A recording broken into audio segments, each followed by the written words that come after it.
think I'd go through any dangerous parts whatsoever. There are no parts that are really more dangerous than others. Okay. El Paso. All right. Safest city in the country. Can we mix them up for fun? I'd like to. Sierra Vista made one of the top safest cities in Arizona. No one wants it. And the other one's going. I'll just put mine down here. More significant than drugs. I don't pay for a wallet. Oh, yeah. I forgot the others. I like Brian Sebastian, by the way. Yeah, something for comment. He's just so matter of fact. Yeah, I like that. He gets himself in trouble. I'm sure Judy's on. Is that right? Okay. I never Question where he stands? question where he What's the name? I don't get in trouble with me. Bonanza. Okay. We've gotten rid of them. Yeah. Good evening, ladies and gentlemen. I call to order the regular city council meeting for the city of Sierra Vista for January 25th, 2018. Madam Clerk, may we have a roll call, please? Mayor Rick Mueller. Present. Mayor Pro Tem Alicia Ash. Present. Councilmember Bob Blanchard. Here. Councilmember Gwen Calhoun. Present. Councilmember Rachel Gray. Present. Councilmember Craig Mount. Present. Councilmember Christine Wolf. Present. Mr. Mayor, you have a quorum. Thank you, Mrs. Adams.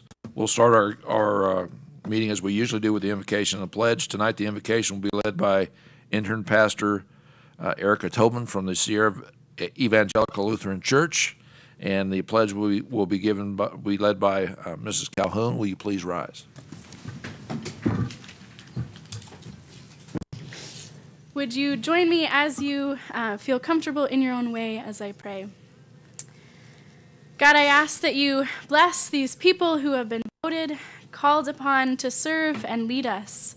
Guide their discussion so that all may be heard and what is best for this community can be decided upon. I ask that you offer strength and openness to the community gathered here today, that in their hearing and in their speaking, they may have the passion to speak up for their views. I thank you for the passion, the courage, the wisdom, the backgrounds and insights, and the care of these, our elected leaders. I thank them for their time and their dedication to serve this community, and I ask that, God, you offer them the wisdom to govern, protect, and to serve, even if in the midst of disagreement and conflict.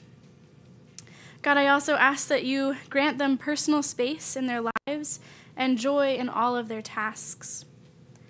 And finally, I pray for the agenda set before them today. I pray that through this agenda, the needs of Sierra Vista can be met and acted upon. Because today and all days, I ask that you offer them strength and confidence to do what they see as right and just and good for our community. All of this and so much more I ask in your holy and precious name. Amen. Amen. Please join me in the Pledge of Allegiance to the flag. I pledge allegiance to the flag of the United States of America and to the republic for which it stands, one nation, under God, indivisible, with liberty and justice for all. Please be seated. Thank you very much, intern pastor Tobin, and thank you, Mrs. Calhoun. First item is the acceptance of the agenda. Ms. Wolf. Mr. Mayor, I move that the agenda for the regular city council meeting of January 25th, 2018 be approved. Second. It's been moved and seconded. Any additions, deletions, corrections, or anything for the agenda? Seeing none, I'll call for the question. All those in favor? Aye. Opposed? It's unanimous. Thank you very much. We next go on to awards and presentations. And we're going to start tonight with the City Council Business of the Month with Bonanza Cleaners. And if you join me up front, and we'd ask the folks from Bonanza to come forward as well.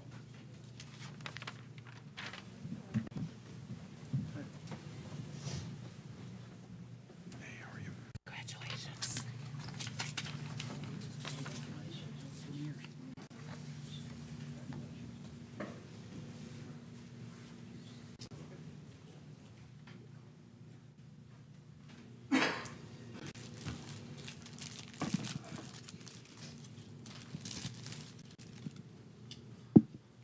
This month, we'd like to welcome and congratulate the members of the Bonanza Cleaners and Laundry.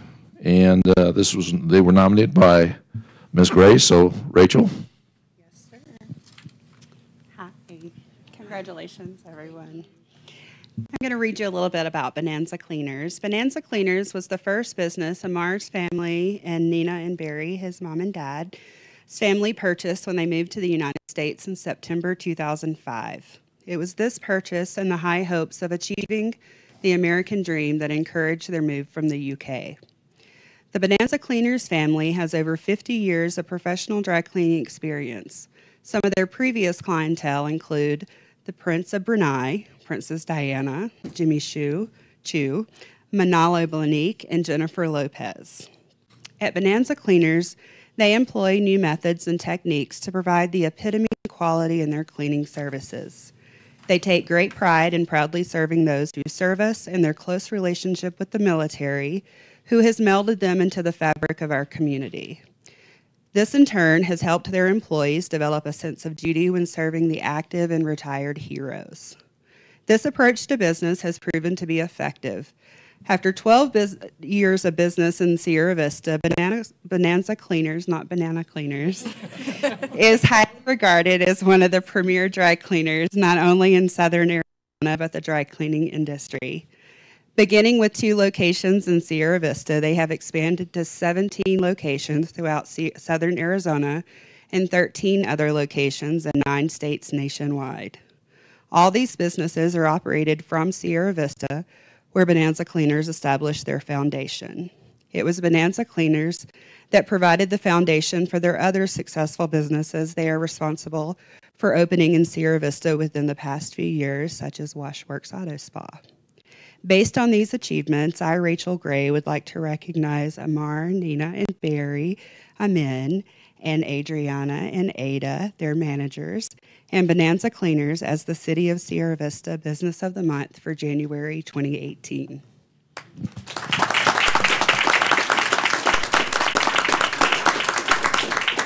The hardware. Who gets the hardware? Here, please.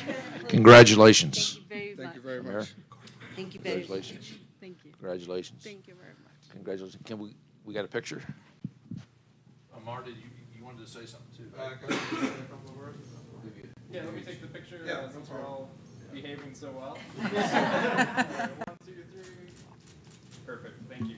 We gotta act like we've been here before, right? No, it's a pleasure and an honor to have people like yourselves actually understand the foundations of our hard work. And we want to put it down to our employees and our loyal customers in Sierra Vista that have established us as such a great business and given us even more faith to open new and innovative businesses in Sierra Vista. We try and make sure that we keep our community well fed in the sense of making sure that we hire local, we train local, and we make sure that we move them up within management, being with us from the ground up. Adriana has actually been with us since 2008. This is now 10 years in management position that she's been in. So we just want to say thank you to the City of Sierra Vista, you guys back here, and our loyal customers and our employees for making us such a great success. Thank you. Thank you.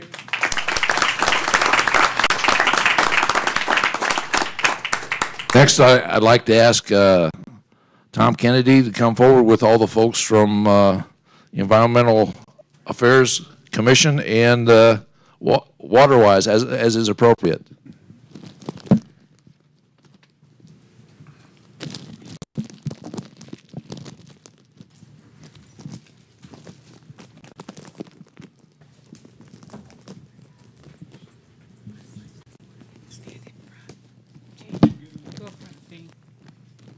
So I passed the basic IQ test by being able to open the award out of the package, finally. Okay. I'm going to pass this off to Mr. Kennedy, but I do want to say, Mr. Ehrenberger. Okay, we'll pass this off to Mr. Ehrenberger. I do want to say I'm very pleased that WaterWise is in fact the first recipient of this award, and this is an award that the commission looked at a number of folks in the region and the impact they've had on the environment, and I do have to admit publicly that one of the founding members and funding members of WaterWise with the University of Arizona Extension Program and Cochise County is in fact the City of Sierra Vista. And so that tells me we're probably doing something right with the city of this as well. So, Mr. Ehrenberger. Thank you, Mr. Mayor. On behalf of the Environmental Merit or the Environmental Affairs Commission, I'd like to present you with the first Environmental Merit Award. 2017 is when we established the program, and when we sat down and met and went through all the applications, WaterWise really stood out as being a very deserving recipient of this first award, and very pleased to present it to you, Mark. Thank you. Thank you. Thank you. This is really an honor to accept this award on behalf of our program, and we couldn't have done it without the support of the city. They've been a real champion of WaterWise as a partner with us for a long time. And we couldn't have done it without our staff of Marianne and Rebecca in our youth program and Marianne in our community outreach program. And we also have two other folks up on the fort working with WaterWise and Energy Smart. But none of this really, we could never talk about or accept this award without mentioning Cato Daly, who really was the progenitor of this program. Back in 1995, she started the program. And she retired 2 years ago, and I had the privilege of taking over some of her duties of the program. And she's off enjoying herself in Mexico right now, and I'm sure many people here remember Cato and her charm and her ability to get this program off the ground. So thanks to the city and to the Environmental Affairs Commission. Thank you very much.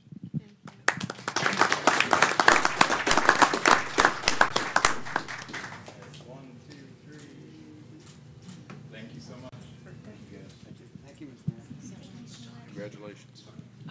And next we have a presentation from the youth who attended the exchange with the students in Germany.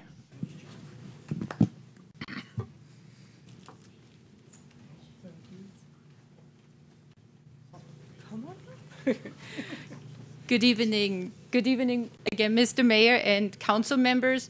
The Sister Cities Commission is really proud to present tonight 7 of the 8. One had surgery yesterday, so he couldn't make it tonight.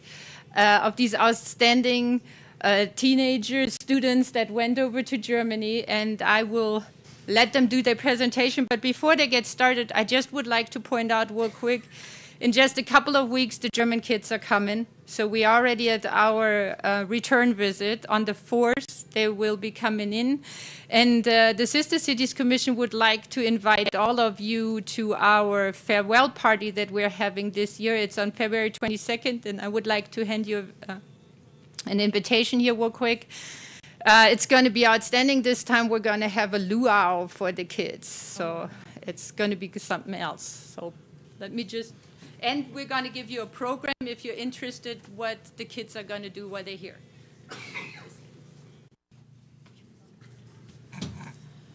Okay, who's going to do the brief, guys? Come on. Who's on first? Sure. None of them want to do it. Okay, great. Thank you. 1 second. They can start now. Get started. Oh, whoops. We're having I guess they're a little nervous. But we're folks just like you are, so just relax and have fun, okay? All right, so this is our Germany 2017 presentation, and how do you click next? Okay. All right, and this is a picture of us like Sachsen, Switzerland. So on the first day of our trip, we had to wake up really early, and we had to take an hour-long train all the way to Sachsen, Switzerland with our German friends, and we had to do a 3 to 4 hour hike all the way up to the top of this huge rock, and at the very top there was a beautiful view that we saw, and at the bottom was a beautiful city. On the way down, we got to taste our first German meal there. A lot of people had schnitzel. It was just really good. And from the top of the mountain, you got to see the beautiful countryside there, and I thought that was just great. Then after the hike, we went to Berlin from October 11th to the 12th, and they took us to the Pergamon Museum, and it's divided in the antiquity collection from the Middle East and the Islamic art, and it's the largest museum in the country and most visited. And here we have pictures of this is the picture in the top, my top left, is called the Alpha Room, and they had ladies working there, painting, reconstructing the parts of the roof, and then pictures of what they thought the Middle East villages would look like. And here is the Islamic art, and they work carpets. And then here we had the market gate of Miletus from the 2nd century, and it was made of marble, and they reconstructed it to put it in the museum. Then we went to the Bundestag, and it is the national parliament of the Federal Republic of Germany, and the seat.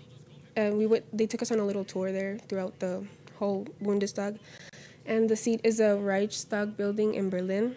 It is made up of 360 members, and the president holds the second highest term of the office after the federal president. And here, this was the plenary, and it was under reconstruction when we went. They were replacing the chairs. And then here we have a graffiti from the Soviets from World War II, and then in the it was called the Archive of German Members of Parliament in the basement of the East entrance. On the second day in Berlin, we went on a sightseeing bus tour where we saw the Berlin Wall, and we crossed the bridge into what looked like East Berlin. It was East Berlin. And it kind of resembled a ghetto. Not to say it wasn't bad looking, but it wasn't industrialized like the other part of Berlin. So top right is a picture of the Berlin Wall, and what they did is they had a bunch of famous painters worldwide, and they just go there and they paint the Berlin Wall, which I thought was pretty cool.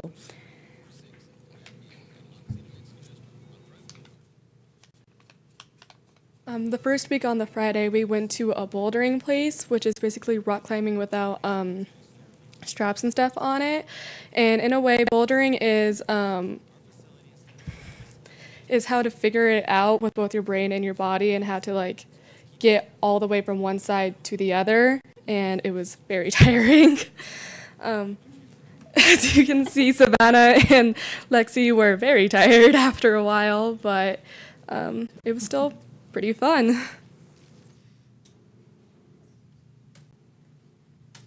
There's 3 different weekends on here. Mine, I went to Heidelberg with my host, which was where I was born, and I thought it was pretty cool because I haven't been there for 18 years, and then 18 years later I show up, and the top left part of the picture is the castle in Heidelberg, which sits like right on top of the Neckar River. It's a very beautiful city. Mr. Lenz was telling me he took previous students there and they didn't like it. I'm not sure why, but it's got a lot of character to the city itself. It's very large and very confusing, but it's beautiful there. And then Moritzburg. I went to Moritzburg with my family, and the picture there is the castle of Augustus the Great. And then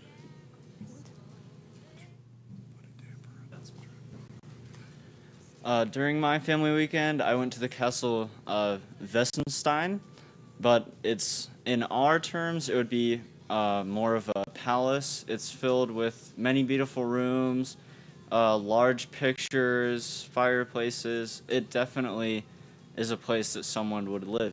And in one of the main rooms, it had a large portrait of Hedwig, the white owl from Harry Potter.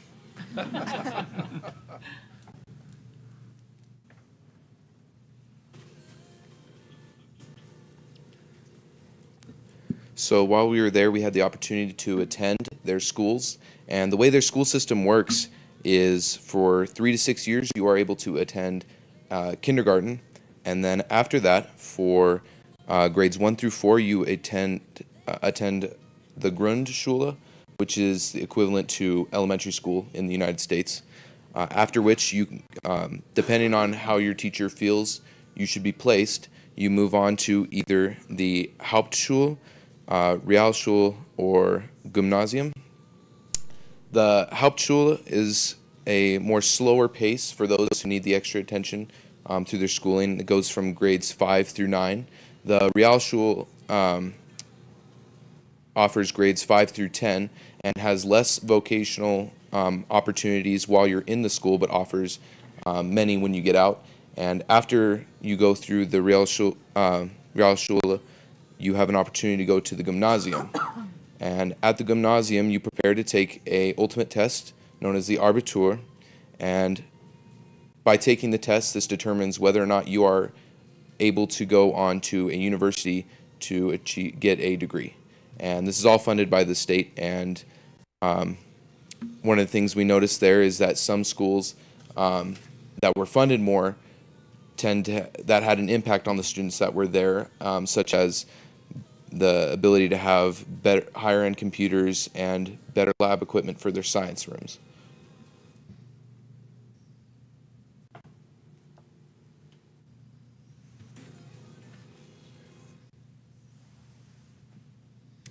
The Panometer in Dresden is basically you walk in and it's a massive painting that surrounds one room. It's pictured of, I believe, sometime in the 1800s of Dresden. It was painted in 2006. And I thought it was pretty interesting because when we went to Dresden, we were able to go to the top of not quite the same church, but we went to the top of another church and we were able to look out and see the differences between Old Dresden and New Dresden and compare what it was like.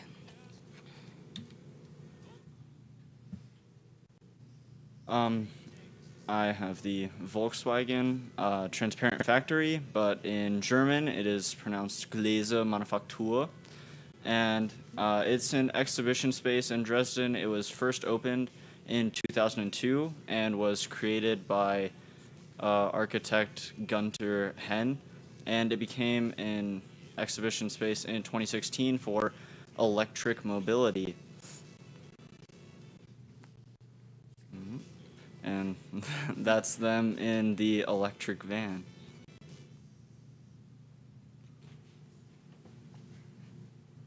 So next we visited Prague.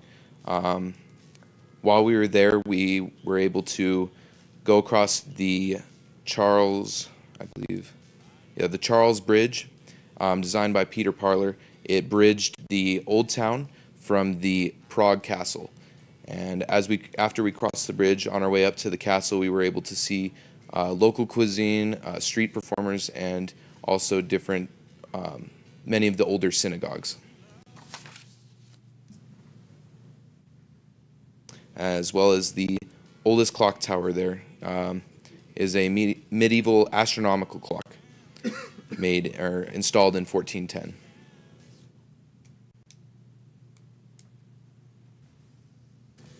So one of our next trips, one of the last trips as a group, we went to Meissen, Germany on October 19th.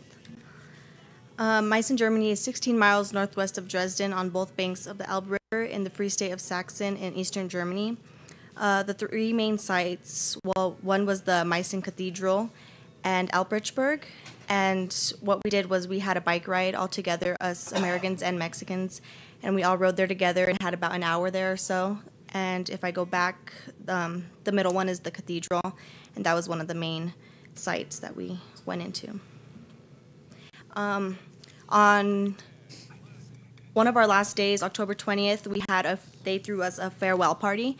We had food, fun, dancing. They made us a presentation for our goodbyes. We all got to spend time with each other, made new friendships, and it was overall a very good trip, and we had lots of fun. And this is the end of our presentation.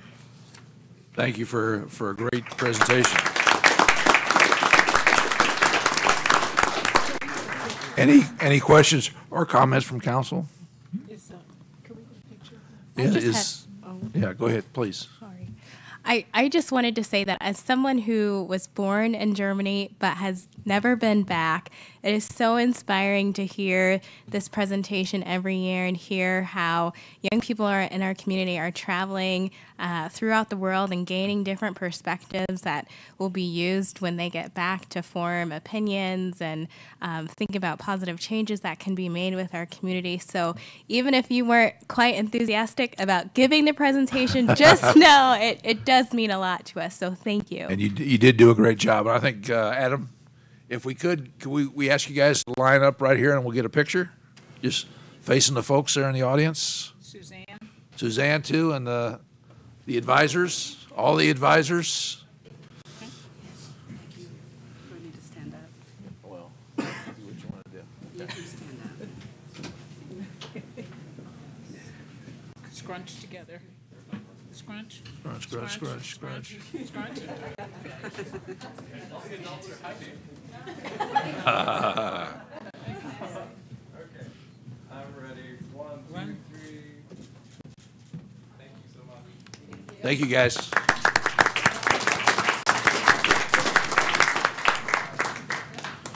Okay, well, next move on to the city manager's report. Mr. Patuchik.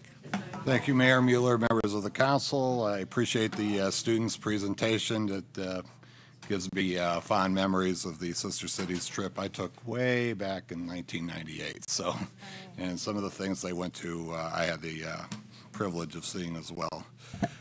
First, our next regular work session is scheduled for February 6th, 3 p.m. here in the council chambers. It'll be our normal update work session with the presentation from the Environmental Affairs Commission. And then just a couple projects tonight. Our airport fueling contract was published January 21st through yesterday, and we'll be accepting proposals through February 27th, and those bids will open at 2 p.m. that day. And then a reminder that the library carpeting project is going on this week, and hopefully we'll have the library reopened then on Monday. So just a reminder for the public. And that's all I have tonight. Thank you, Mayor Mueller. Thank you, Mr. Patuchik. Any questions for Mr. Patuchik on his report? Seeing none, we'll move on to item number 2. Mr. Mount. Thank you, Mr. Mayor. Mr. Mayor, I move that the consent agenda consisting of the City Council regular meeting minutes of January 11, 2018, Resolution 2018-007, acceptance of a revised access easement for Plaza del Colibre subdivision, and Resolution 2018-008, an application for an extension to the premise patio permit for Gerald R. Rudebach for the Rough Riders event for March 24, 2018 at PC's Lounge be approved. Second. It's been moved and seconded. Any questions or discussion on these items? No, Mayor. Seeing none, I'll call for the question. All those in favor? Opposed? It's unanimous. Thank you very much. We now move to new business. Item number 3, Mrs. Gray. Thank you, Mr. Mayor. I move that Resolution 2018-009, appointments of Brad Snyder, said term to expire December 31st, 2019, and Christy Lassiter, said term to expire December 31st, 2018, to the Planning and Zoning Commission be approved. Second. And I'll just mention to the council, both are here today. Thank you for being with us. Any discussion, questions? I'll call for the question. All those in favor? Opposed? It's unanimous. Congratulations. Looking forward to working with both of you. Item number 4, Mr. Blanchard. Mr. Mayor, I move that resolution 2018-010, appointment of Berlinda Schaff to the Parks and Recreation Commission, said term to expire December 31st, 2019, be approved. Second. It's been moved and seconded. Is that, are you Berlinda? Okay. I hadn't met you before, but I want to thank you for being here tonight for this. Any questions, discussion? Seeing none, I'll call for the question. All those in favor? It's unanimous. Thank you very much. Congratulations. We now move to item number 5, Ms. Ash. Thank you, Mr. Mayor. I move that Resolution 2018-011, authorization to proceed with legal action, case number CV 2016-0061 be approved. Second. It's been moved and seconded. Mr. Williams. Thank you, Mayor, members of council. As you know, on Tuesday, January 23rd, 2018, City Council met in executive session to discuss the city's position in Cochise County Superior Court case number CV 2016-0061, in which the city is a defendant. During that executive session, we discussed the presentation of an offer of judgment to the plaintiff. Approval of this item tonight would allow the city's attorney to do just that. Any further questions?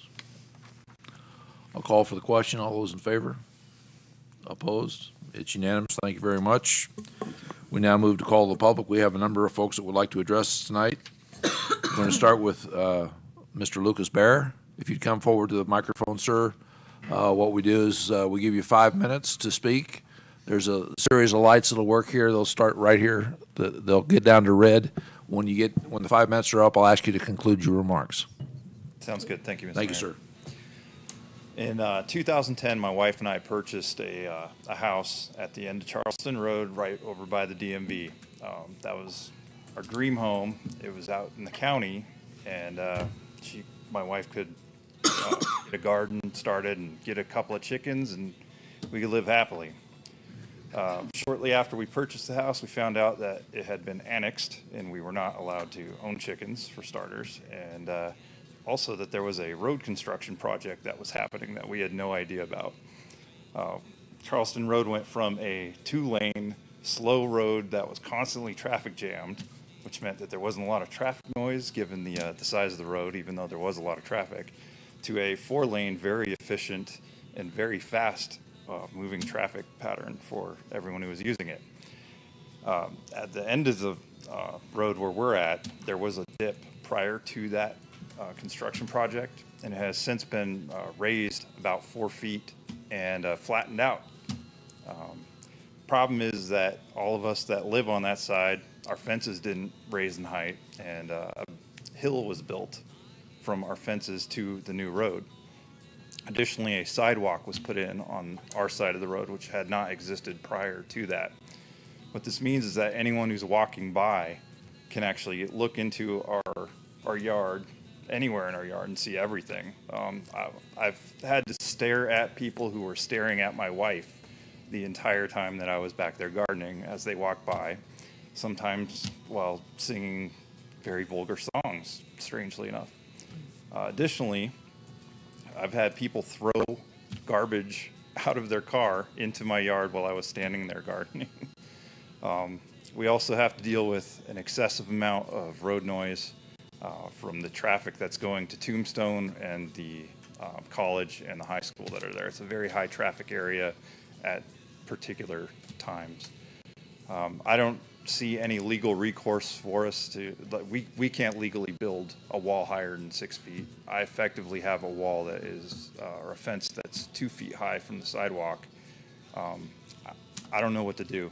And we have talked to the city over the 8 years and been told that a wall is coming, but I'm worried that with the election coming and everything, it will be completely forgotten and we'll just be forced to live like this. I've spent $15,000 of my own money improving my house in an attempt to actually curb the noise, and it's not stopping it. I've put in new windows, I've put in a roof with a sound barrier. I feel like I've done all that I can. My neighbors, they feel the same way. Some of them wanted to be here tonight, but they're out of town. Can you help? Okay. Are you finished? Yes. Okay. We're not technically supposed to respond to you Sorry. during this period, but if you hang around afterwards, I'll talk with you a little bit. Sounds good. I just want to comment that I think it's a shame that whoever was selling your house didn't disclose the fact that we were, because this widening Charleston was a pretty big deal across the county, because it was basically Obama funds that were into construction. Right. So everybody should have known about it, and that should have been disclosed to you before you made the purchase. So obviously there's a problem there. I think we can probably work with you to see if we can partner at least for part of that. I'm not sure how high we can go on a wall. If 6 foot doesn't do it, I'm not sure how much will, but we can certainly talk about that. I believe there's still some funds available, Chuck, if I'm not mistaken, to be able to help the neighbors there. So thank you for bringing this forward.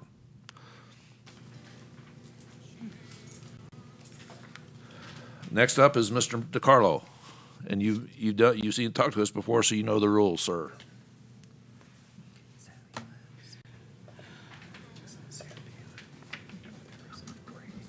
Good evening, Mayor, Council, and staff. First off, I'd like to, I don't know if you're aware or not, but one of our American heroes passed away recently. He was a World War II prisoner of war. Lived in the community for a very long time. He has a lot of friends in the community. You may see some traffic interruption on Monday as his funeral procession goes to the state cemetery, and his Saturday you might see some increased traffic around Hatfield's funeral home. He's a very popular man, 90-some years old, knew a lot of people. Two topics that I'd like to really talk about and that are open for public comment. One would be the chickens, which I would support on one concept only. Somebody is being able to go to the store, purchase feed for the chicken, and create breakfast for themselves later. They're removing the market for protein out of that by investing some of their own time and their own energy and their own value into creating their own protein. I say absolutely nothing with that, nothing wrong with that. I think that the tactic that being employed by the, not employed or tactic, sorry, don't want to be confrontational.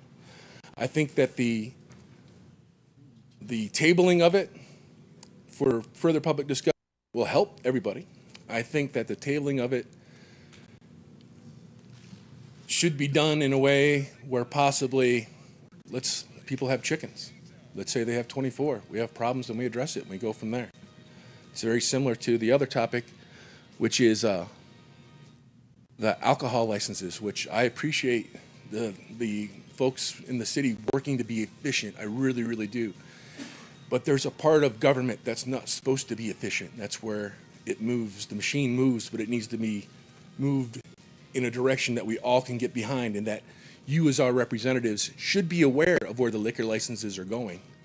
And taking the time to read it in front of you actually detracts from the amount of time that we can spend here and let the government grow.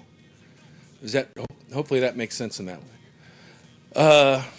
I was able to attend with Mr. McLaughlin. He held a wonderful meeting there about code enforcement and the changes and everything.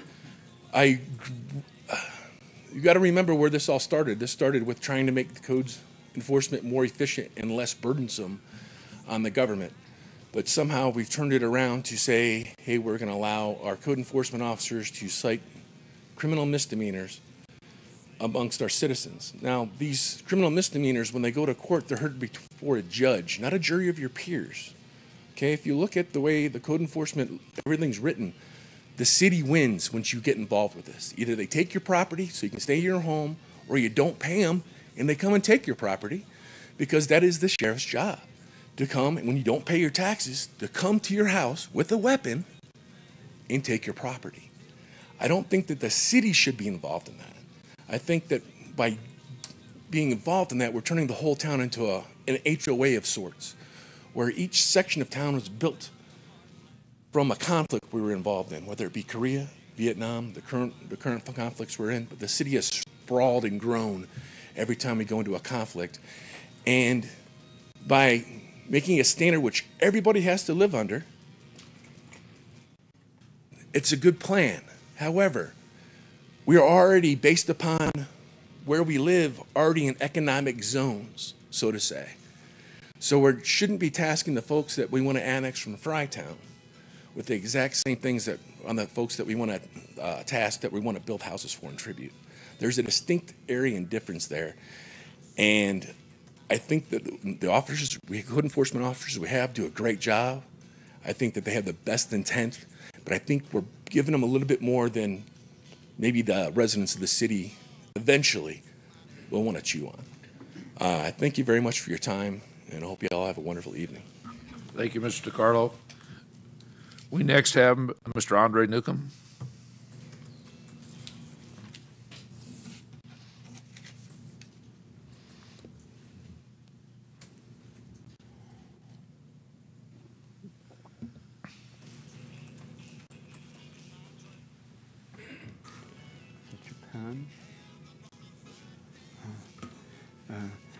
A couple days ago, I got a ride in a car that had one of those booming stereos. And it's the first time I've ever been in one of those. And when you get inside there, that booming is happening, but it's a different thing that's happening inside there. The booming is only a soundscape. So when they're doing it, it's not about booming. It's actually that they are listening to music because there is a different experience inside there. It's the same thing with stereo and with 4-channel sound. When you get the engineering at the recording and you get the proper equipment, it makes a very different experience in those little boxes that most of you people listen to music. It's a very different experience. And you don't get a chance to listen. Most of you do not listen. You remember Lucy and Ethel and Ricky and Fred, and they had that little argument where they were going to say the men versus the boys, and who's the one that's really doing the work? Well, now we have a CPS that is opening up shop here in town, Child Protection Services. This will be of interest to you, Ms. Calhoun. You know, kids get abused. They really do. And it's rather understandable that in this world of ours where we go to movies, when we watch TV, or we listen to the radio, and they're telling us that sex is good, and then she ends up pregnant. It's as though an alien is inside her body and wants to take over her body. What do you do when this is now your new life, when you were promised love and happiness? You know? And the same thing goes for the boy. The boy grew up in the same world as you did, young lady. And he was put on football fields, and maybe he got workman's comp. He gets put in prison. The men in this world get knocked around also. Arlington Cemetery is full of men, so is Gettysburg, full of men. You know, when people don't listen to each other, you know, then the children get knocked around, you know, and that's what's happening when CPS is going to be here. Matt Lauer of the Today Show, now you know I live outside. I've lived outside a very long time, but the several times he's been on that program for a long time. The several times that I got to watch, I had seen actresses leading him on. Many, many times. Now, what is a man to do when they're led on by women? You know? They are led on by women. But then the women are now saying that you don't love me and you're not treating me right in the workplace. But is she doing equal work? The boy who grows up and gets knocked around on a football field, or gets put in prison where he gets knocked around, or he ends up workman's comp, where he has to go take his buddy to a cemetery because he was in the military, you know. But the balance of it is, he never had an alien inside his tummy. And it is the children who suffer because of all of this. And that's why we need a CPS, because I know what it is like to live with someone who did not like the child, because it is a ball and chain for 20 or 30 years. We have holidays for Memorial Day and Veterans Day. We have Labor Day, which is 9 months after Christmas, someone wanting to claim that they were the ones who went through the labor pains. I have never seen the 4 women of this council speak up for men. I'd like you to. Nor have I ever. Your time is up. I would ask you to conclude your remarks, please. My topic was council bias. The 4 women of this council have never ever spoken up for men. Neither do the 3 men of this council ever speak up for women. You have sexual jokes, and you look the other way when children go to jail. Thank you, Mr. Newcomb. We now move on to comments and requests of council. We'll start tonight with Mrs. Calhoun. Thank you, Mr. Mayor. My first comment is I just came from the antique book sale that's being held here in town by the Friends of the Library. If you love books, you want to go over there and just see all of the books they have there. It's amazing. The books are priced, just a wide variety of prices. And the sale is happening over in an empty store next to, I think it's called Rookies or Rookies. And it's just amazing to see some of the books that are there. I want to show you some publications that it's really just a few of the many, many, many publications that our Public Affairs Office has put ads in about Sierra Vista. Years ago, I used to wish that Sierra Vista could be in some of the magazines that I looked at because so many cities are advertising about their cities. Well, since we got our new brand, Sierra Vista's ads really, really, really stand out among all the many cities that are trying to attract people to their communities. And I wish you'd have an opportunity, or maybe you have, to see some of the ads in various types of magazines that are published around the country, and maybe even some outside of the country. I'm not real sure, but I know Mexico gets some of our ads too. So anyway, I'm very proud of that part of the. I'm proud of our city anyway, but I'm really tickled about what the PAO office is doing with these. And I also want to say we should all welcome the German students to our city on February 4th. I know we can't all be at City Hall to welcome them in, but they will be around the city, and they'll be at the high school and other locations. And I just wanted to give a little shout out to Ms. Hemstedt Gilbert and the Sister Cities Commission for all the work that they do, not only to help our students go to Germany, but to set up a meaningful, fun, and educational visit of the German students when they come to visit Arizona and Mexico. They put a lot of time and work into that, and we're all very grateful for what they do to help our kids, as Ms. Ash was saying, to learn so much about the world, and to help the German students to learn so much about our country. And I believe that's it.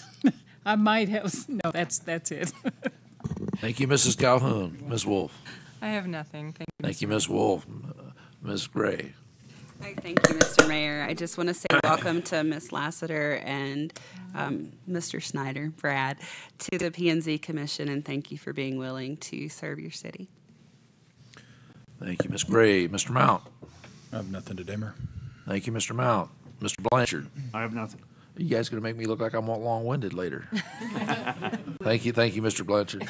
I know you'll have something else to add. Mayor Pro Tem Ash. I have nothing.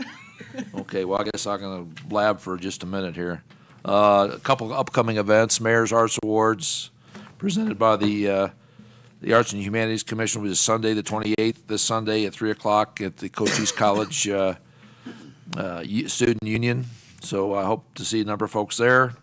Before the next meeting, on the 1st through the 3rd, is the Cowboy Poetry and Music Gathering at the Bonnet Performing Arts Center, and that'll be 7 o'clock on the 1st and the 2nd, and the matinee on the 3rd, so you can go get all cowboyed up before the Super Bowl. I want to take a minute to thank the Environmental Affairs Commission for coming up with a great award and selecting an excellent group to recognize. And Looking forward to working with our new commissioners. I'll just mention publicly that we have a lot of other commissions that have openings. So please, if you're interested in serving your city, look at those up at City Hall and on the web, and find out what's available. If you have an interest, look into it, and we'd be happy to work with you. And I know the clerk would be happy to help you fill out any applications for those positions. Seeing no other business before the council, except We also want to welcome Berlinda Schaff to the commission, Parks and Rec Commission. Thanks so much. Okay. Anything else? Thank you very much. Meeting is adjourned. I don't do that on purpose.